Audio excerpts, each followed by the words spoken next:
नमस्ते दोस्तों, मैं हूं आपका दोस्त राकेश और आप सभी का हमारे चैनल पर स्वागत है। प्रश्न है, आवेश क्या है? यह कितने प्रकार का होता है?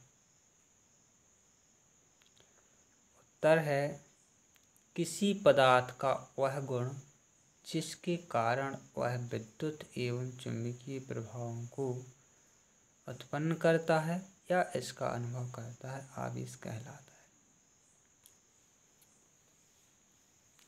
किसी पदार्थ का वह गुण जिसके कारण वह विद्युत एवं चुंबकीय प्रभावों को उत्पन्न करता है।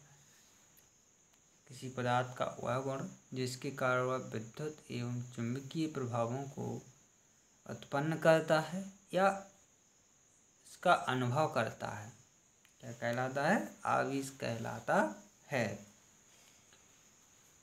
आवेश दो प्रकार का होता है। आवेश कितने प्रकार के होते हैं? आवेश दो प्रकार का होता है, धनावेश और ऋणावेश। धनावेश और ऋणावेश।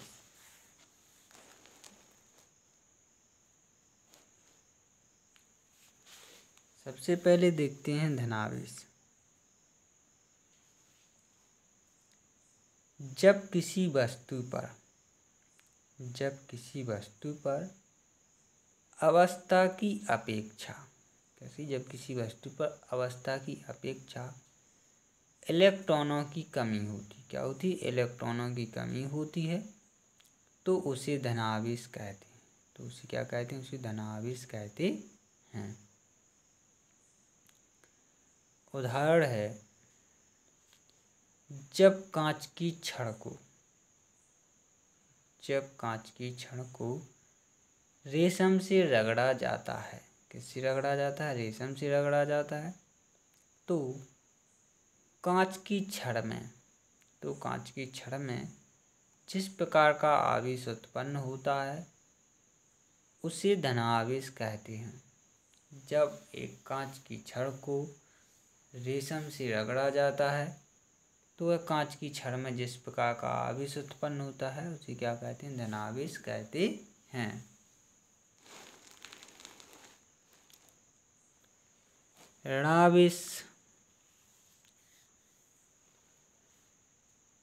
ऋणावेश है, जब किसी वस्तु पर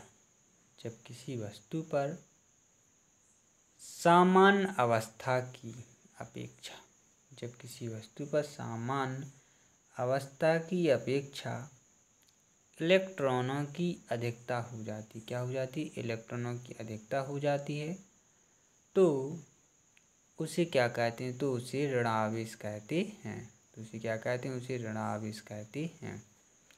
उदाहरण है, जब एवोनाइट की छड़ को बिल्ली की खाल से रगड़ा जाता है। एवोनाइट की छड़ को किससे रगड़ा जाता है? बिल्ली की खाल से रगड़ा जाता है, तो एवोनाइट की छड़ में जिस प्रकार का आवेश उत्पन्न होता है उसे ऋणावेश कहते हैं। इसमें नोट लिखा गया है, अर्थात ध्यान रखने योग्य बातें। प्रारंभ में कांच से उत्पन्न आवेश को कांचाभ क्या कहती थी? कांचाभ और एवोनाइट में उत्पन्न आवेश को रेजिनी कहा जाता था। क्या कहा जाता था? रेजिनी कहा जाता था।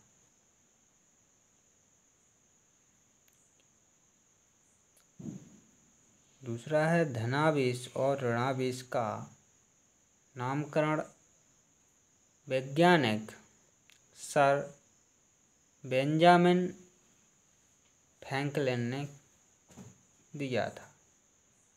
जो धनावेश और ऋणावेश का नामकरण है वो वैज्ञानिक सर बेंजामिन फ्रैंकलिन ने दिया था। तो हे गाइज, यदि आप लोगों को हमारा वीडियो पसंद आया हो तो हमारे चैनल को सब्सक्राइब करें, कमेंट करें, लाइक करें और शेयर करें। धन्यवाद।